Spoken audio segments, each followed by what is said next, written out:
أعوذ بالله من الشيطان الرجيم. بسم الله الرحمن الرحيم.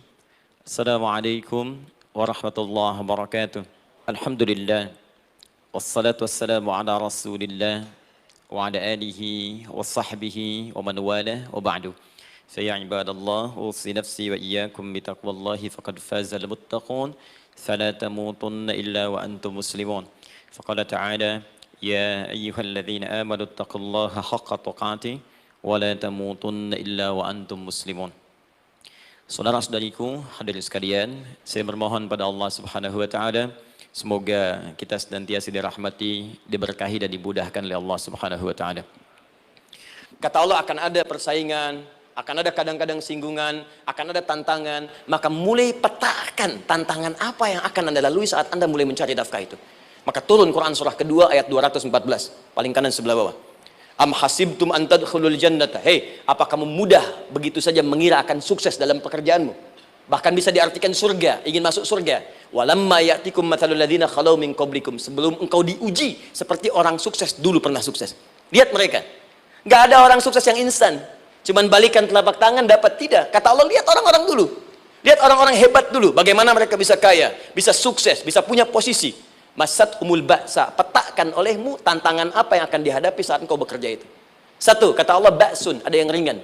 Dua, dara, ini sudah menengah. Tiga, zilzal, ini yang paling tinggi puncaknya. Jadi kalau Anda sudah mendapatkan ini, yakinlah, berarti Anda akan mendapatkan posisi yang tinggi. Karena mustahil orang besar diuji dengan ujian yang kecil. Sampai ke puncaknya zilzal. Zilzal itu kalau bahasa sekarang gempa. Ada ujian yang menggoncang hati kita. Ketika Anda kerjakan, ya Allah, tantangannya dahsyat. Kenapa mesti saya, ya Allah? Kau nggak selesai-selesai, ya Allah. Itu wajar, teman-teman. Itu biasa. Kata Allah, orang dulu saja mengatakan, mata nasrullah, kapan ini selesai?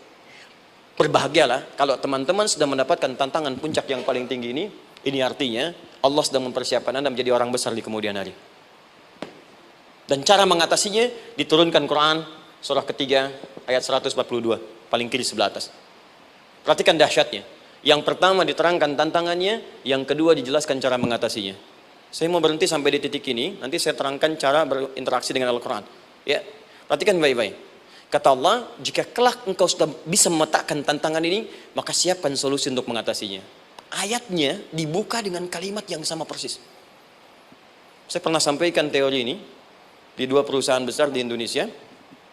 Yang pertama, ada salah satu perusahaan, karena ini direkam saya nggak sebutkan perusahaannya, perusahaan otomotif besar, sedang turun gratis, kemudian juga ada inflasi yang tinggi.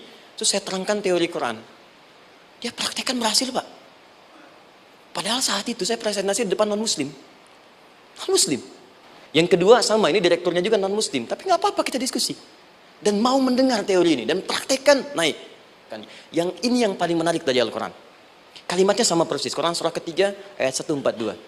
Am hasibtum an tadkhulul jannata. Apa Anda duga akan begitu mudah mendapatkan kesuksesan dalam hidup? Tolong fokus baik-baik. Apa Anda duga ingin sukses itu begitu mudah? Sukses jadi tidak.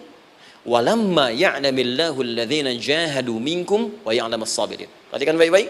Sebelum Allah memastikan pada diri Anda terdapat dua hal yang paling utama untuk mengatasi tantangan tadi. Satu, jahadu, kesungguhan, serius. Jadi kalau mau sukses, mesti serius. Kerja serius, cintai pekerjaan Anda. Serius, di divisi apapun Anda. Saya sepekan lalu lah takziah ke tempatnya yang Habibie, terus diminta tausiah di sana. Dan saya perhatikan beliau termasuk yang paling serius ketika diberikan tugas apapun. Gak pernah diberikan amanah kecuali mencintai pekerjaan itu. Yang Habibie demikian. Ciri orang sukses itu serius. Tapi keseriusan itu, kata Allah, petakan jadi 3 bagian lagi. Karena jahadu itu punya 3 turunan kata. Satu, keseriusan merencanakan, disebut ijtihad namanya. Punya rencana. Mappingnya apa? Stepnya apa? Oke, Anda ingin kerjakan sebuah proyek, baik, proyeknya berlangsung berapa lama? Target kita apa? Jangka panjangnya, menengahnya, jangka pendeknya. Kemudian apa tantangan yang akan dihadapi di setiap tahapan-tahapannya? Selesaikan. Yang kedua, kalau sudah jelas konsepnya, visinya sudah ada, maka jihad. Yang kedua jihad. Jihad itu eksekusinya, aksinya, actionnya, perjuangan fisiknya. Jihad. Awas, ini penting ya. Jihad itu jangan dipersempit maknanya kepada situasi peperangan saja, tidak. Banyak jihad itu luas sekali medannya.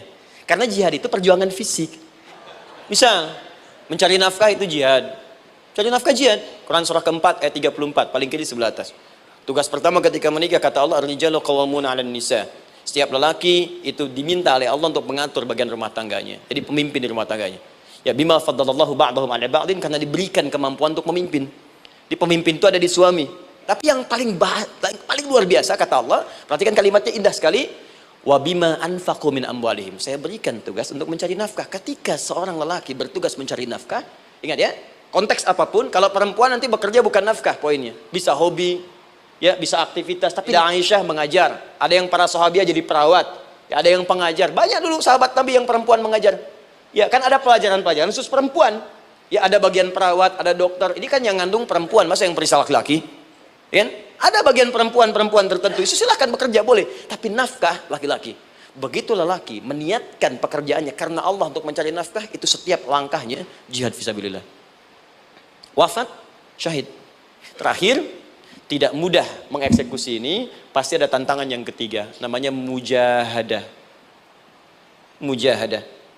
Tantangan mengatasi gejolak jiwa. Kadang-kadang malas, capek, ya belum eksekusi dilakukan, sudah berdebat pada yang tidak penting, sehingga tidak menghasilkan kesimpulan, ragu-ragu, khawatir, maka atasi semua itu. Turun Quran surah kedua ayat 216. Kutiba alaikumul qitalu wa huwa kurhul lakum. Kalau engkau sedang tidak nyaman, maka perangi ketidaknyamanan itu jika engkau ingin mendapatkan kesuksesan yang telah engkau cita-citakan. Asa an takrahu syai'an fa huwa khairul lakum. Boleh jadi apa yang engkau tidak rasakan sekarang, engkau rasakan gak enak, gak nyaman, di balik itu Allah sedang siapkan sesuatu yang lebih baik untukmu. Wa asa an tuhibbu syai'an fa huwa syarrul lakum.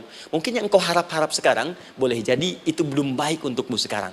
Wallahu ya'lamu wa antum la ta'lamun, karena Allah lebih tahu masa depan, engkau pikiranmu pendek sampai di sini saja. Saya kira insyaallah kalau itu kita terapkan dengan baik, maka Al-Qur'an akan hidup dalam seluruh aktivitas kita dan mudah-mudahan keberkahan akan diturunkan oleh Allah Subhanahu wa taala. Ya, saya kira itu yang saya sampaikan. Subhanakallahumma bihamdika asyhadu an la ilaha illa anta astaghfiruka wa atubu ilaik wa akhiru da'wana alhamdulillahi rabbil alamin. Assalamualaikum warahmatullahi wabarakatuh.